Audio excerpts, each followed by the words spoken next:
Hello, welcome to Exploring Sunday Scriptures for this week. It is August the 12th, 2025. These are the scriptures associated with this coming Sunday, August the 17th, 2025. It's part of our ongoing series this summer called The Ordinary People of the Bible. Really ordinary folks whose stories become extraordinary by their faith in God. And so they manage to accomplish some incredible stuff despite the fact that you can look at their background and it doesn't really look like the cards are tipped in their favor, shall we say. So we have some that are the youngest of children, others who have committed crimes or are foreigners. We've had murderers and prostitutes and the eighth boy in a line, hiding out from enemies just to try to make ends meet and to have food on the table.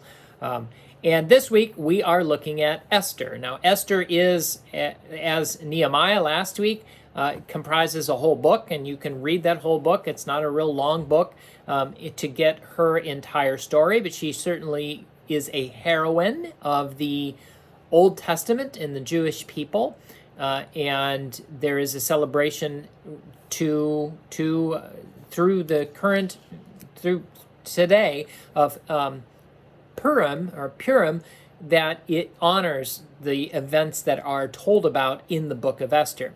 Now, I want to give you a little background before I read the scripture, because I think it can be kind of helpful to really gain an appreciation of everything that's going on rather than just having these two little scriptural excerpts. And some of this I'll end up probably doing on Sunday as well, as I did with Nehemiah, because it's helpful to gain a little insight into the characters that we have here. So Esther is she is an orphan. So her dad died. She becomes an orphan, and kind of is cared for or looked over by Mordecai. Now, Mordecai had been helpful to the king in the past and gained favor with the king. This is important later on. But anyway, the king is looking for a new wife. Won't go into the background of what happened to the prior one, but essentially she fell out of favor and the king said, "That's it, I need a new queen." And so the young women of there are brought before the king. This is in Persia, so this is during the exilic period. So this is while the Jews largely were kind of spread in the diaspora. And Nehemiah is one of those figures as well, who then goes back and begins the period of the Second Temple. But Esther is during that period, and Nehemiah was a cupbearer to the king, Persian king, and so Esther also is in that similar kind of vein, not the same king, but in the same time frame as far as what we receive in the sense of after the Babylonian captivity, but in the period of exile, so out there spread kind of all over that region.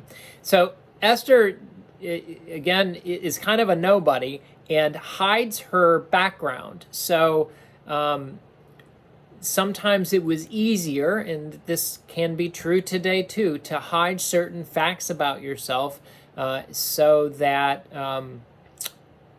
for your own safety and security. And so Esther really doesn't reveal her background, the fact that she is Jewish. Now, what happens is a new advisor arises, so the king's sort of right-hand man. So the king chooses Esther out to be his next queen. And so she moves into that position of authority. And a new advisor, the right-hand man of the king, also comes into power, Haman. And Haman demands as part of his position that everybody respect him, and the way that they would honor or show that respect is by bowing to him. And in Persian culture, this certainly was a way of greeting, a sign of respect to those in positions of authority. And what took place is that Mordecai did not bow. And the reason that Mordecai did not bow when Haman passed by is Mordecai, being Jewish, only shows submission to God. So wouldn't bow because essentially this is against his faith. This is against his religion. And Haman knows that Mordecai is Jewish. Now at this point, Esther's religion, her background is not public knowledge. So nobody knows that she is Jewish other than Mordecai, who helped raise her as she was orphaned. So this lack of submissiveness, this unwillingness to bow, enrages Haman, and so Haman hatches a plan and gains the king's favor to institute this plan, which is to hang Mordecai and to eradicate all the Jews living in Persia, to have them killed. This becomes kind of known that this is going to take place, and the king is very happy with his queen, with Esther, and asks her what he can do. So it's sort of an expression of his love and his passion. He kind of says, like, I want to do something for you. What can I do for you?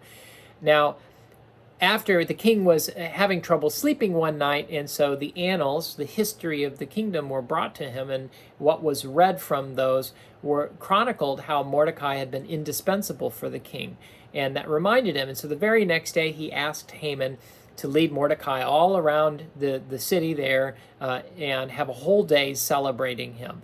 And this was after Haman had hatched his plans. This really made Haman angry to have to do this. And it is in the wake of this that Haman really gets the king's approval, gets him to sign off on this plan to eradicate the Jews.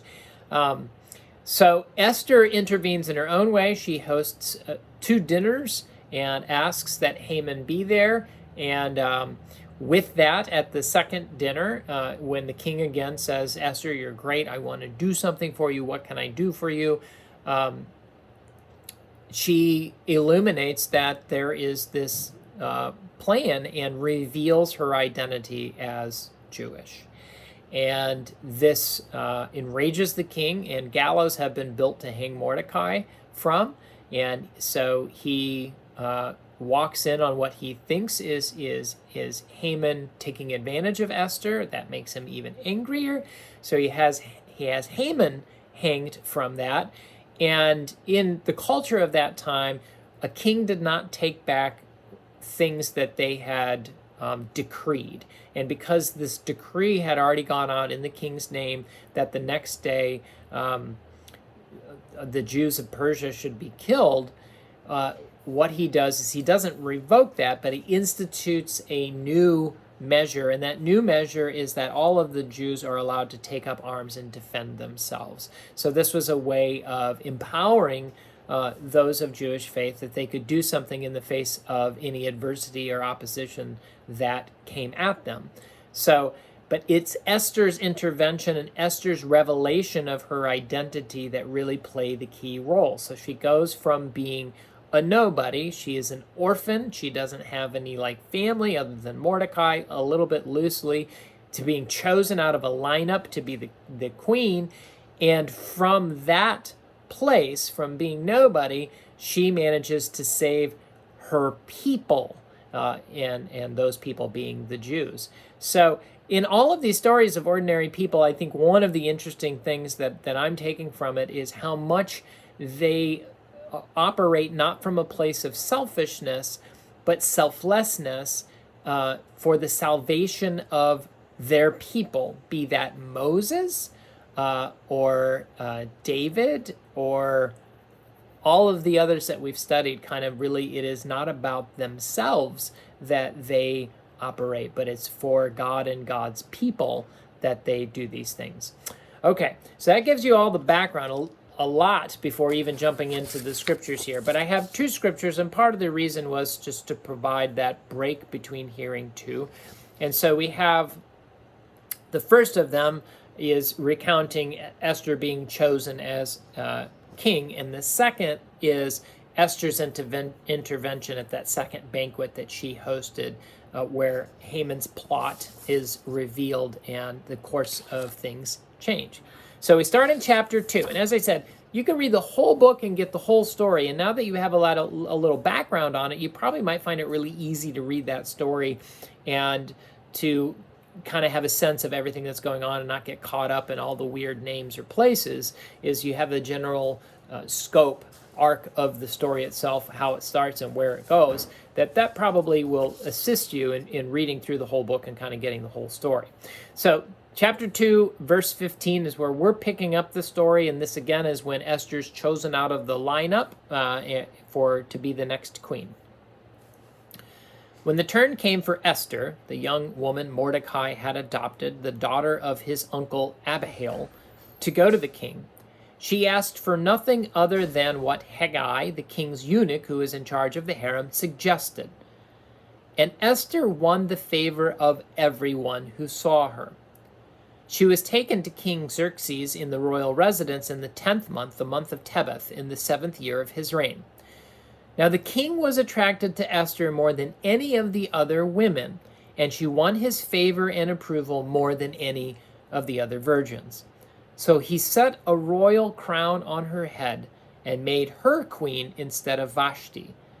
And the king gave a great banquet, Esther's banquet, for all his nobles and officials. He proclaimed a holiday throughout the provinces and distributed gifts with royal liberality. Now we're going to pick up the story a lot chapters later. Chapter 7 is verses 1 through 3. And again, this is Esther revealing the truth about herself and ultimately leading to the salvation of her people. So the king and Haman went to Queen Esther's banquet, and as they were drinking wine on the second day, the king again asked, Queen Esther, what is your petition? It will be given you. What is your request? Even up half my kingdom, it will be granted. Then Queen Esther answered, If I have found favor with you, your majesty, and if it pleases you, grant me my life. This is my petition.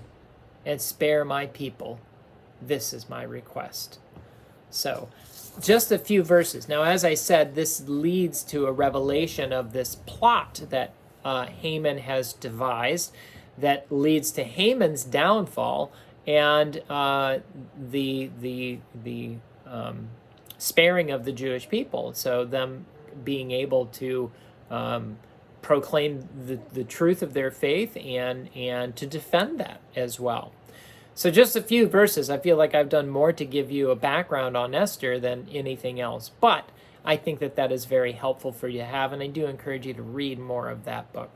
I'll be back with you next week at this time as we continue this series, Ordinary People of the Bible, who become very extraordinary through their lives and through what they do, and look forward to exploring those scriptures and that next figure with you next week. God bless you. See you then.